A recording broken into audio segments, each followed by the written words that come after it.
नाज़रीन, हुकूमत और तहरीक इंसाफ के दरमियान कशीदगी जारी है। जल्दी पर तेल का काम किया है बैरिस्टर अकील मलिक ने। उनका कहना था कि वाटर कैनन का इस्तेमाल एहतजाज को खत्म करने का महफूज और बेहतरीन तरीक़ाकार है। तहरीक इंसाफ का कहना है कि हर जुल्म का बदला लिया जाएगा। पुरअमन मुजाहिरीन पर केमिकल मिला ठंडा पानी डाला गया है, जिसका हिसाब लिया जाएगा। नाज़रीन, क्या हुकूमत और तहरीक इंसाफ के दरमियान बर्फ पिघल सकती है? मुत्तहिदा अपोजिशन की 2 रोज़ा कौमी कॉन्फ्रेंस वाकई इमरान खान माइनस का नुक्ताए आगाज है।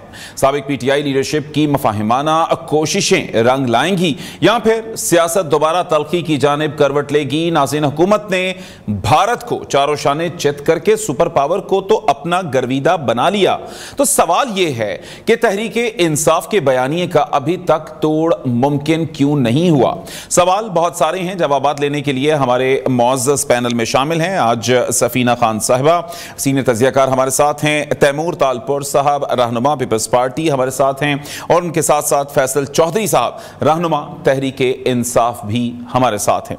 तो सबसे पहले बात करेंगे सफीना खान से। सफीना खान, सबसे पहले तो बहुत शुक्रिया आपके वक्त का। क्या देखती हैं जो मामलात जाते हैं वो रोज यूं लगता है कि शायद कहीं से कोई ना कोई बेहतरी की सूरत नजर आए, लेकिन फिर मुजाहिरीन पर ठंडा पानी डल जाता है, उस पर वो एहतजाज करते हैं और उसके बाद फिर मामलात यूं लगता है कि एक दफा फिर से खराबी की तरफ जा रहे हैं। यूं तो सियासत हर वक्त एक शोर शराबा और हर वक्त के लिए एक दर्द सर बनी हुई है। Thank you Salman.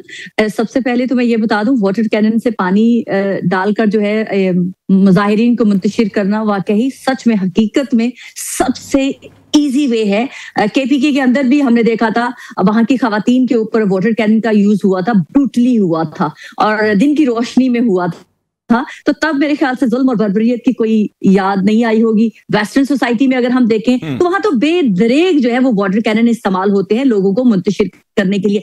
वेस्ट के अंदर रहने वाले मेरे तहरीक इंसाफ के बहन भाइयों ने कभी शोर नहीं किया कि यहाँ जुल्म के पहाड़ तोड़ दिए गए हैं। अगर वो आंसू गैस फेंके तो भी इनके ऊपर जुल्म और बर्बरियत के पहाड़ तोड़े जाते हैं।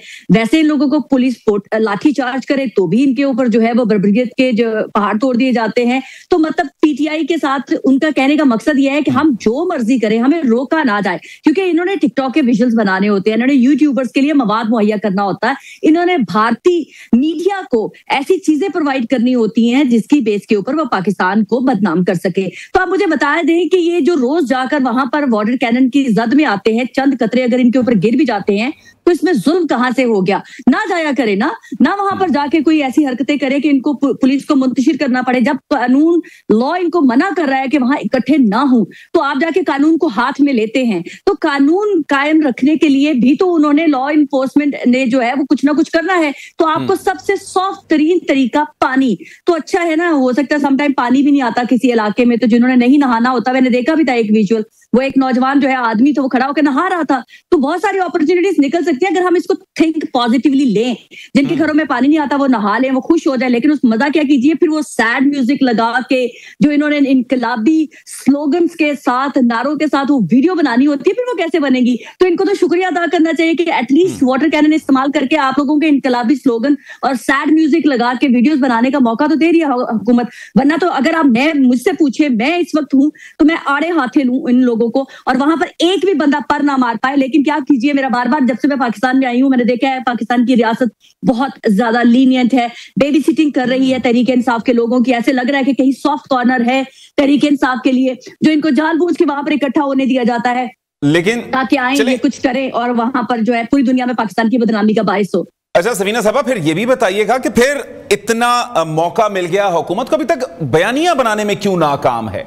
क्योंकि बयानिए की जो इस वक्त स्टेज है वहां पर हुकूमत बहुत पीछे नजर आती है और पीटीआई के बयानिए का अभी तक तोड़ नहीं नजर आता। उसका तोड़ क्या है?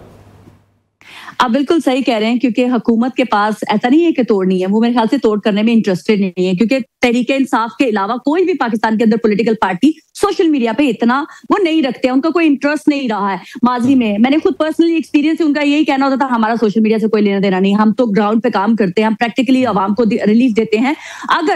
अगर किसी राइट बंदे के हाथ में सोशल मीडिया हो तो डेफिनेटली इनका कोई बयानिया ऐसा है नहीं कि इसका तोड़ नहीं है। ये गलत फहमी है आप लोगों को कि तहरीक इंसाफ का बयानिया टूट नहीं रहा। तहरीक इंसाफ के पास शैलो स्लोगन्स हैं।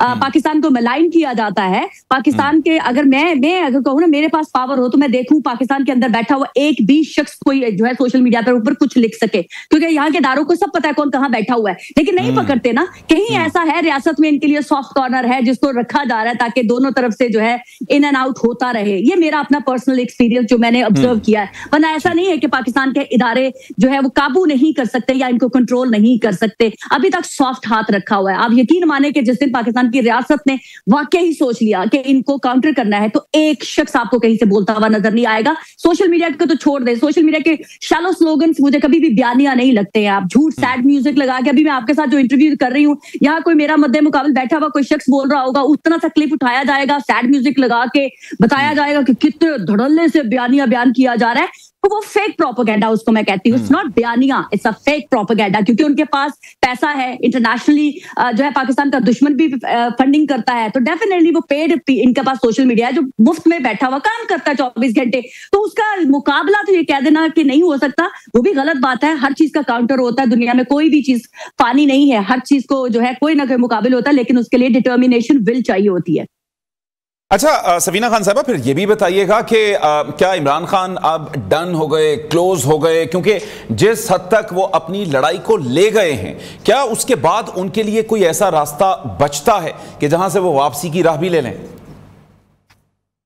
देखिए, मैं बड़ा एक ब्लैक एंड व्हाइट चीजों पे बिलीव करती हूँ। मैं ग्रे एरिया को बिलीव ही नहीं करती हूँ। ग्रे एरिया एग्जिस्ट ही नहीं करता।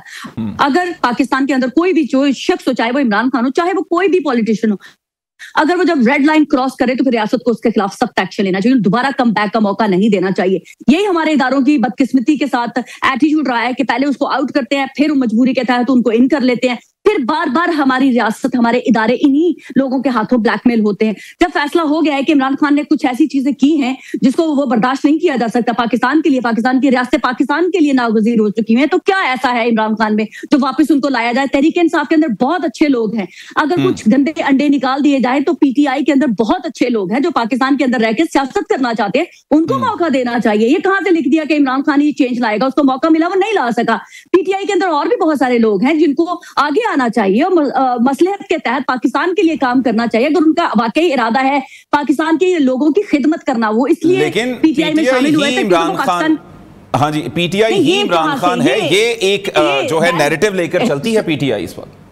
नहीं, ये गलत एटीट्यूड है ना। ये क्या हो गया कि अब कल को इमरान खान साहब 75 के हो गए हैं, अल्लाह के पास भी जाना है उन्होंने, तो फिर इसका मतलब है हम 5 साल में मजीद इंतजार करूं ताकि पीटीआई पूरी खत्म हो जाए। आप ये कहना चाहते हैं कि इमरान खान के चले जाने के बाद पीटीआई वाइंड अप हो जाएगी, इसका नाम कोई लेने वाला कोई नहीं होगा? ऐसा सफीना साहबा कुछ हो, अल्लाह ताला लंबी जिंदगी दें। इस वक्त पाकिस्तानी सियासत का एक असासा, हाँ जी देखे, नहीं सलमान, देखें नेचर है ना, अल्लाह ताला ने जिंदगी दी है तो वापस भी तो लेनी है ना। मैं उस तरह से कह रही हूँ। एक बूढ़े भी हो गए हैं, वैसे भी एक सर्टेन एज के बाद आप किसी काम के काबिल भी नहीं रहते ना। ये भी असूल है ना जिंदगी का। सफीना साहबा, इस वक्त तो मुझे लगता है कि एक बड़ी जो हमारी पार्टियां हैं उसके अंदर फिर बहुत सारे बुजुर्ग मौजूद हैं। वो तो फिर हर जगह पे फिर अब तो अवाम ने तो खुली बद्दुआ ही दे दी आपने। नहीं बद्दुआ नहीं, ये मेरा बड़ा फर्मली बिलीव है कि एक सर्टेन नेक्स्ट 5 to 10 years आप देखिएगा पाकिस्तान के अंदर कोई भी बुत नहीं होगा, कोई बुत नहीं होगा, फिर आपको कोई ब्लैकमेल करने वाला भी नहीं होगा। पाकिस्तान के अंदर बहुत बड़ा शिफ्ट जो है आप देखेंगे पाकिस्तान की सियासत में। आप भी यहीं पर होंगे, अगर अल्लाह ताला ने हमें जिंदगी दी तो हम भी यहीं पर होंगे। इन हमारे बुजुर्गों को, इमरान खान साहब अगर बुजुर्ग हुए, वो भी 80-90 साल के हुए, तो वो भी देखेंगे कि कैसे पाकिस्तान की सियासत बदलती है। मैं यही तो बिलीव करती हूँ। बुत शिरक से तो अल्लाह ने मना किया है ना, तो जब शिरक करेंगे तो मैं उसके खिलाफ खड़ी होंगी। शिरक चाहे मैं खुद करूं कि मैं ही हूं, मैं ही कुल्ले कायनात हूं, तो मैं अपने खिलाफ भी खड़े होने का दावा करूंगी। तो एक कुल्ले कायनात नहीं किसी को बनाना चाहिए, क्योंकि फानी सिर्फ अल्लाह ताला की जात है, उसी ने रहना है।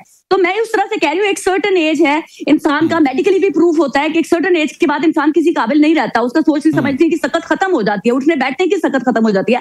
तो आप क्यों ये सियासी लाशें हमारे ऊपर, हमारी पाकिस्तानियों के ऊपर बद्दुआ बन के आप रखना चाहते हैं? आप लोग भी तो सोच बदले ना। एक सर्टेन एज के बाद तो एक रिटायरमेंट आ जाती है। हर चीज का एक रिटायरमेंट का टाइम होता है। आप चाहते हैं कि, मैं कहती हूँ अल्लाह ताला इमरान खान को 1000 साल की उम्र दे, लेकिन इसका मतलब ये तो नहीं कि वो 1000 साल तक हमारे ऊपर ही मुसल्लत रहे।